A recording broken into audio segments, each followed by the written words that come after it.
ভারত ছাড়ো ন্যায় যাত্রায় দুর্ঘটনার মুখে পড়েন রাহুল গান্ধী। বাংলা বিহার সীমান্তে যাওয়ার সময় ইট ছুঁড়ে ভেঙে দেওয়া হলো রাহুল গান্ধীর গাড়ির কাঁচ। কিভাবে ভাঙলো আর কারাই বা ভাঙলো সে বিষয়ে কেউ কিছুই বলতে পারেননি। এই ঘটনার পর তড়িঘড়ি নিরাপত্তারক্ষীরা রাহুলের গাড়ি ঘিরে ফেলেন। ঘটনার পর থেকেই এলাকায় চরম উত্তেজনা ছড়িয়ে পড়ে এবং দেখতে পাচ্ছেন সেই ছবি। রাহুল গান্ধীর এই কালো রঙের গাড়ির পিছনের কাঁচটি ইট ছোড়ার ফলে রীতিমতো ভেঙে যায়, সেই ছবিটাই ধরা পড়েছে। আমরা জানি যে ভারত জোড়ো ন্যায় যাত্রায় বঙ্গ সফরে রয়েছেন রাহুল গান্ধী, আর এবারে বাংলায় সফরে এসে রীতিমতো এইরকম একটা ঘটনার মুখে পড়তে হলো রাহুল গান্ধীকে।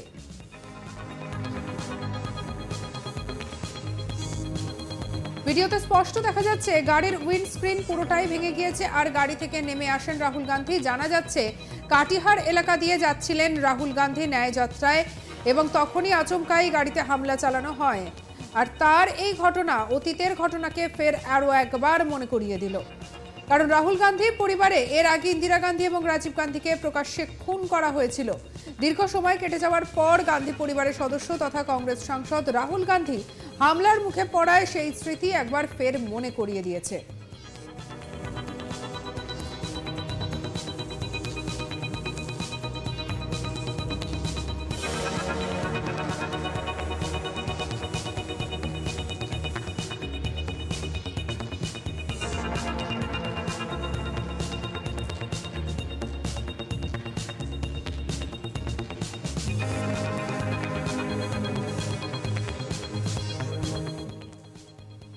যদিও এদিন সেরকম কিছু না হলেও বড়সড় বিপদ ঘটে যেতে পারত বলেই আশঙ্কা করা হচ্ছে।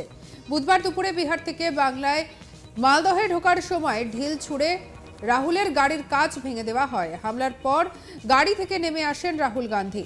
ওই গাড়িতে ছিলেন প্রদেশ কংগ্রেস সভাপতি অধীর রঞ্জন চৌধুরী। আর এই ঘটনা প্রসঙ্গে তিনি সাংবাদিকদের মুখোমুখি হয়ে বলেন, কিছু বলার নেই। রাহুল গান্ধীকে দুপুরে খাওয়ানোর জন্য একটা বাংলো চাওয়া হয়েছিল, সেটাও পাওয়া যায়নি। রাহুল গান্ধীর ছবির ওপরে পাল্টা ছবি লাগানো হয়েছে। অসহযোগিতার পাশাপাশি বিরোধিতা করা হয়েছে। রাহুল গান্ধীকে প্রতি পদে অপমান করা, সভা করতে দেওয়া পর্যন্ত হয়নি। আমি তো পিছনে ছিলাম, কি করে দেখবো, বলেছেন অধীর রঞ্জন চৌধুরী।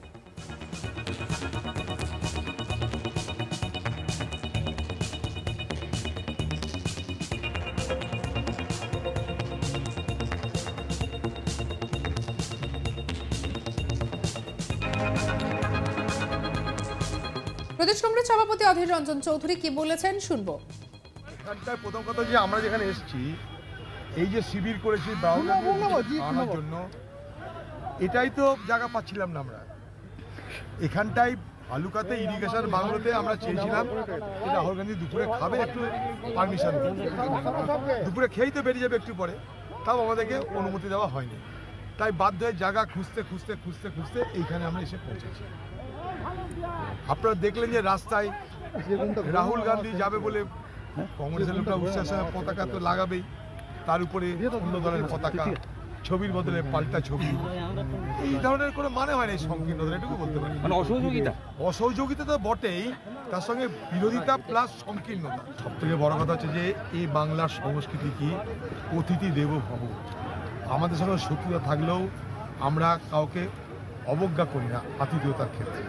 সেখানটাই রাহুল গান্ধীকে প্রতি পদে, কুচবিহার থেকে শুরু হয়েছে, প্রতি পদে অপমান করা, তাকে প্রতিবন্ধকতার মুখে ঠেলে দেওয়া, তার বক্তব্য বলতে না দেওয়া, সভা করতে না দেওয়া, যত রকমের বিরোধিতা করা সম্ভব সব রকমের বিরোধিতা। কিন্তু এখানে কেউ পিছনে থেকে ঢিল মেরেছে, তাই আমি কি করবো? আমি তো গাড়ির মধ্যে বসে কাজটাকে বলে আমি কি করে দেখবো রে ভাই? এরকম প্রশাসনিক একটা দায় থেকেই যাচ্ছে। প্রশাসনিক কোথায় দায় আছে? প্রশাসনিক দায়িত্ব কারোর নির্দেশে পরিচালিত হয়? এখানকার ইরিগেশন বাংলো দেওয়ার দায়িত্ব, এখানকার ইরিগেশন বাংলো দেওয়ার দায়িত্ব কার? এখানকার ইরিগেশন দপ্তরের তাদের ক্ষমতা নেই, তাহলে তাদের প্রশাসনিক কর্তা বলে মানব কি করে? এদিকে এই ঘটনা প্রসঙ্গে কংগ্রেস নেতা আব্দুল মান্নানের সঙ্গে ফোনে যোগাযোগ করা হলে তিনি বলেন, এই ঘটনা অত্যন্ত লজ্জাজনক এবং ধিক্কারজনক ঘটনা। মানুষ যেভাবে শাসক দলের বিরুদ্ধে সচেষ্ট হচ্ছে, তাতে করে ভয় খেয়ে ভাবছেন যদি রাহুল গান্ধীর কনভয়টা আটকে দেওয়া যায়। রাজ্যের কি অবস্থা তার প্রমাণ আমরা পেয়েছি। আর এই নিয়ে কংগ্রেস নেতা আব্দুল মান্নান কি জানিয়েছেন টেলিফোনে শুনবো। লজ্জাজনক এবং ধিক্কার জানাবার কোনো লজ্জাজনক ঘটনা ঘটেছে। ধিক্কার জানানো ছাড়ার কিছু নেই। কারণ আজকে রাহুল গান্ধীর এই ভারত জোড়ো যাত্রা বা ন্যায় যাত্রাকে কেন্দ্র করে যেভাবে মানুষের মধ্যে একটা সাড়া পড়েছে, মানুষ যেভাবে শাসক দলের বিরুদ্ধে একটা প্রতিবাদে সোচ্চার হচ্ছেন এবং এই রাজ্যেও মানুষ শাসক দলের বিরুদ্ধে সোচ্চার হচ্ছেন, সেখানে স্বাভাবিকভাবে তারা আতঙ্কিত হয়ে গিয়ে ভাবতেন রাহুল গান্ধীর এটা কনভয়টাকে যদি আটকে দেওয়া যায় আর যদি না করে ভয়েতে কোথাও, সে একটা আশঙ্কা করে এইসব স্বার্থবাদী লোকেরা, স্বার্থান্বেষী লোকেরা এটা করেছে। আর এটা যারা শাসক দলে আছে তাদের উপর রেসপন্সিবিলিটি পড়ে, রাজ্যে হবে এবং কেন্দ্রে হবে। রাজ্যের অবস্থাটা কি অবস্থা আমরা আগেই বলেছি, আজকে তার প্রমাণ পেলাম। তো এটা খুবই লজ্জাজনক ঘটনা, ধিক্কার জানাবার ভাষা নেই। এটা মানুষের বিচার করবে।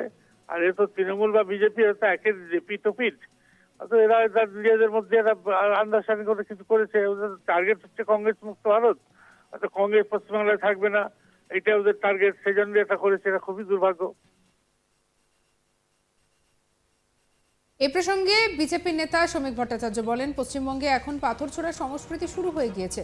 বিরোধী দলনেতার গাড়িতে পাথর পড়েছে, এটাই এখন পশ্চিমবঙ্গের বর্তমান রাজনৈতিক সংস্কৃতি।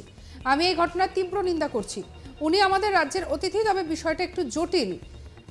পনে শ্রমিক ভট্টাচার্য কি বলেছেন শুনবো। দেখুন, পশ্চিমবঙ্গে এখন একটা পাথর ছোড়ার সংস্কৃতি শুরু হয়েছে।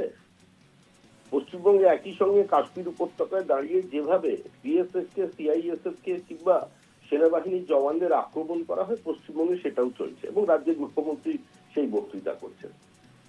আমাদের জেপি নাড্ডার গাড়ির উপরে হামলা হয়েছে, পাথর পড়েছে, সাংবাদিকদের গাড়ির উপরে পাথর পড়েছে, পশ্চিমবঙ্গ বিজেপির সমস্ত রাজ্য স্তরের নেতাদের গাড়ির উপরে পাথর পড়েছে, বিরোধী দলের নেতার গাড়িতে পাথর পড়েছে। এটা চলছে, এটাই এখন পশ্চিমবঙ্গের বর্তমান রাজনৈতিক সংস্কৃতি। কিন্তু যেহেতু এটা কংগ্রেস, রাহুল গান্ধী, আমরা নিঃসন্দেহে এই পাথর ছোড়ার তীব্র নিন্দা করছি। তিনি আমাদের রাজ্যে এসছেন, আমাদের রাজ্যের অতিথি, এটা কোনো সময় কাঙ্ক্ষিত নয়, এটা অত্যন্ত ঘৃণ্য ঘটনা। কিন্তু এখানে তো আবার ওই দুই ভাই এক বোনের গল্প আছে, কংগ্রেস, সিপিএম, তৃণমূল কংগ্রেস। এদের মধ্যে ব্যাপারের আভ্যন্তরীণ টানাপোড়েন, নাকি এদেরই সহযোগিতার ফসল, নাকি এদের বিচ্ছেদের ছোঁয়া, বোঝা একটু কঠিন আছে। তবে ব্যাপারটা একটু জটিল আছে, খুব সহজ বলতে।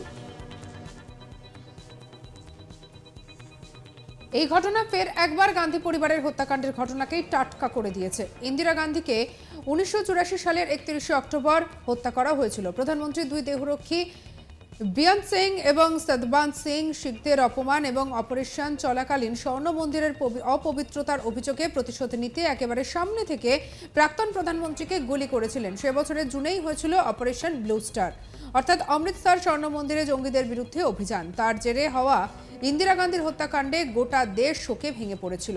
এই ঘটনার পর ভারতে দেখা যায় জঘন্য সাম্প্রদায়িক হিংসা এবং শিক্ষা দাঙ্গা ঘটেছিল। ইন্দিরা গান্ধীর পর রাজীব গান্ধী যখন প্রধানমন্ত্রী হন, তখন তাকেও ঠিক একইভাবে খুন করা হয়েছিল 1991 সালের 21শে মে। তামিলনাড়ুতে সভা করছিলেন তিনি। তৎকালীন ভারতীয় প্রধানমন্ত্রী তখন ছিলেন রাজীব গান্ধী। সেই সময় তার উপর আত্মঘাতী হামলা করা হয়। পরে জানা যায় যে ব্যক্তি এই বিস্ফোরণ ঘটিয়েছিলেন তিনি ছিলেন খেনিমোড়ি রাজারত্নম। আর তারপরে আরও একটা যেটা বিষয়, যেহেতু সামনেই আমরা দেখতে পাচ্ছি লোকসভা ভোট, তাই রাহুল গান্ধী যখন সভা করতে এসেছেন তখন তার গাড়িকে লক্ষ্য করে ইট ছোড়ার ঘটনাকে কেন্দ্র করে স্বাভাবিকভাবেই চাঞ্চল্য ছড়ালো।